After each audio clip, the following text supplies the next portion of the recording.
LIC music purchase. Diwali में घर से निकल है न छौरी छौरी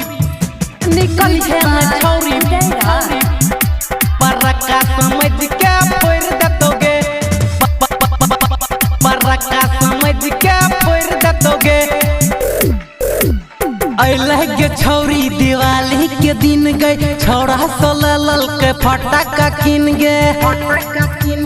गे छौरी गे ये लगे छौरी दिवाली के दिन गे छौड़ा सोलह लल को फटाका किन गए घर लगे ठट्ठा तोड़ दतोगे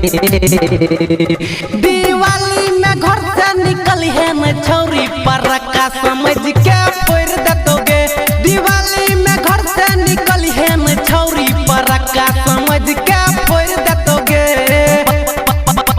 परका समझ के परका समझ के फोड़ दतोगे परका फोड़ दतोगे गेट पतोरा जल छु मोमबत्ती छत के ऊपर में जल छलाती गे छौरी गे गेट पतोरा जल छु मोमबत्ती छत के ऊपर में जल छलाती देख के छोरा पीछा पड़ जतोगे दिवाली में घर से निकल है न छौरी परका समझ के फोड़ दतोगे दिवाली में घर से निकल है न छौरी परका समझ के फोड़ दतोगे परका समझ के परका समझ के फोड़ दतोगे परका